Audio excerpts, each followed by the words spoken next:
Hello बच्चों, let's see this question and here this question से identify the following image and write their name. आपको यहाँ पर ये जो इमेज दी हुई है, देखो इसमें एक डॉगी भी है ना। चलो, इसमें जो ये इमेज दी है आपको इसे बताना है कि किससे रिलेटेड है। तो यहाँ पर हम बात करेंगे थोड़ी सी फर्स्ट वर्ल्ड वॉर के बारे में। क्वेश्चन का की कॉन्सेप्ट हो जाएगा फर्स्ट वर्ल्ड वॉर। क्या थी फर्स्ट वर्ल्ड वॉर, कब हुई थी स्टार्ट? तो 1914 में स्टार्ट हुई थी और 1919 में ख़त्म हुई थी ट्रीटी ऑफ वर्साई के बाद से। जर्मनी इसमें हार गया था और जो अलायंस पावर थे वो जीत गए थे। अलायंस पावर में कौन कौन था? फ्रांस, ब्रिटेन और रशिया, ये लोग जीत गए थे और अमेरिका भी था अलायंस पावर में। और सेंट्रल पावर में कौन था? जर्मनी, इटली और आपका टर्की, ये थे आपके सेंट्रल पावर में, ये लोग हार गए थे। चलिए, ये आप देखिए यहाँ पर क्या हो रहा है। ये जो इमेज आप देख रहे हो ना, ये किसकी है? ये इमेज है रशिया के ही सोल्जर्स की।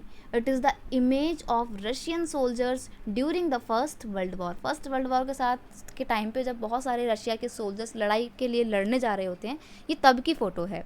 The imperial Russian army came to be known as the Russian steam roller, यानी कि रशिया के जो आर्मी के मेंबर हुआ करते थे, रशिया की जो आर्मी होती थी इम्पीरियलिस्ट आर्मी। इम्पीरियलिस्ट आर्मी का मतलब ये है कि आपको पता है 1917 में रेवोल्यूशन होती है।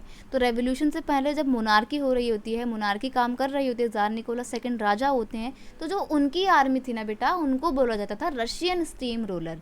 It was the largest arm force in the world, और ये उस समय की वर्ल्ड की सबसे बड़ी आर्मी थी। और इनफैक्ट आज भी रशिया की आर्मी पूरे वर्ल्ड में सबसे बड़ी कंसिडर की जाती है। When this army shifted its loyalty and began to support the revolutionary Tsar power collapse। और देखो, आर्मी का बड़ा इंपॉर्टेंट रोल होता है। आर्मी के पास इतनी पावर होती है कि वो सरकार को गिरा सकती है। सेम रशिया में हुआ था। मैंने अभी आपको बताया कि यहाँ पे रेवोल्यूशन से पहले मोनार्की थी और मोनार्की की जो सेना थी, जो आर्मी थी, इम्पीरियलिस्ट आर्मी, उसको बोला जाता था रशियन स्टीम रोलर। लेकिन ये आर्मी ना राजा से खुश नहीं थी। क्यों खुश नहीं थी? बिकॉज आर्मी नहीं चाहती थी कि रशिया इस वॉर में पार्टिसिपेट करे, क्योंकि इस वॉर के दौरान रशिया ने बहुत ज़्यादा लॉस को झेला होता है। पूरा इकोनॉमी कोलैप्स कर जाता है रशिया का। लोग बिल्कुल भी नहीं चाहते थे कि वॉर हो, और आर्मी मेंबर तो बिल्कुल भी अपनी जान गंवाना नहीं चाहते थे, इसलिए वो राजा से खुश नहीं थे। तो उन्होंने रेवोल्यूशनरी को, यानी कि क्रांतिकारियों को सपोर्ट करना शुरू किया, क्योंकि रेवोल्यूशनरी कह रहे थे कि हम इस वॉर को ख़त्म कर देंगे, बस एक बार मोनार्की को एंड करने में हमारा साथ दो। तो फिर क्या होता है? आर्मी राजा को अपना सपोर्ट प्रोवाइड ना करके रेवोल्यूशनरी को अपना सपोर्ट प्रोवाइड करती है। और जब राजा के पास कोई आर्मी ही नहीं है, राजा के बिहाफ पे कोई लड़ेगा ही नहीं, तो राजा की पावर कब तक रहेगी?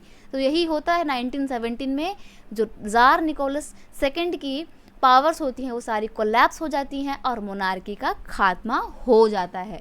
और फिर धीरे धीरे करते क्या होता है? फर्स्ट वर्ल्ड वॉर से रशिया बाहर हो जाता है। तो ये इमेज थी आपकी आर्मी मेंबर्स की जो फर्स्ट वर्ल्ड वॉर में लड़ने गए थे रशिया के। I hope you understand it well. Best of luck.